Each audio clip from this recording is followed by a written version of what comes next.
जय हिंद दोस्तों। हमारा मॉडर्न हिस्ट्री चल रहा है और मॉडर्न हिस्ट्री में आपको कांग्रेस के बारे में पढ़ा रहा हूँ, ठीक है। तो कांग्रेस का गठन करते हुआ था, इससे पहले मैंने आपको पढ़ा चुका हूँ।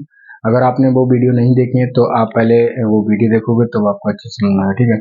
और जो कांग्रेस के जो अधिवेशन हुए थे उनके बारे में मैंने भी मतलब काफी अधिवेशन मैंने आपको पढ़ा दिए। ये 23वां अधिवेशन है। इससे पहले जो अधिवेशन हुए थे वो मैंने सारे अधिवेशन पढ़ाए हैं, ठीक है। तो चलिए हम आज स्टार्ट करते हैं। आज मैं आपको 23वां पढ़ाऊंगा। कांग्रेस का 23वां अधिवेशन कहाँ पर हुआ था? तो ये स्थान था सूरत में, ठीक है। सूरत में हुआ था। और सूरत कहाँ पर पड़ता है? तो गुजरात में पड़ता है। कब हुआ था? तो 1907 ईस्वी में हुआ था, ठीक है। इसकी अध्यक्षता किसने करी थी? तो इसकी अध्यक्षता करी थी तुम्हारी डॉक्टर रास बिहारी घोष ने करी थी, घोष ने, ठीक है। तो और इन्होंने आगे चलकर जब 1907 का था, जब 24वां अधिवेशन हुआ था ना कांग्रेस का, 1908 में अधिवेशन हुआ था, वो अधिवेशन भी इन्होंने अध्यक्षता करी थी। वो कहाँ पर हुआ था? तो वो तुम्हारा मद्रास में हुआ था, ठीक है। और इसी अधिवेशन में ही जो कांग्रेस थी, कांग्रेस दो भागों में बट गई, एक गर्म दल में, एक नरम दल में, ठीक है। इसी कारण से जो दो भागों में जब कांग्रेस बट गई तो क्या हुआ कि जो कांग्रेस का जो 23वां अधिवेशन था वो समाप्त करना पड़ा, ठीक है।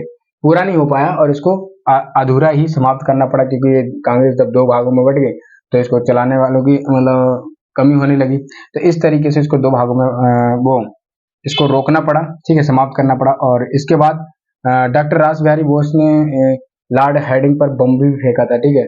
जो उसके बाद ये क्या होता है कि लॉर्ड हेडिंग बच जाता है और रास बिहारी बोस क्या करते हैं कि जापान चले जाते हैं, ठीक है। और जापान जाने के बाद ऐसा होता है क्योंकि इनके जो सबूत होते हैं ना, वो कहीं एक जहाज में जा रहे होते हैं तो वो जहाज में आग लग जाती है।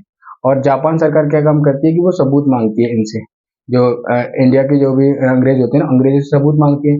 तो वो सबूत पेश कर नहीं पाते हैं, तो इसलिए इनको अंग्रेज छोड़ देते हैं ना, ठीक है। तो ये इसके बाद वहां पर शादी कर लेते हैं, वहां पर बस जाते हैं जापान में, और जापान में ही रहकर इन्होंने आजाद हिंद फौज की स्थापना करी थी। और इसमें कौन सहयोग था? तो सुभाष चंद्र बोस के साथ मिलकर इन्होंने आजाद हिंद फौज की भी स्थापना करी थी, ठीक है।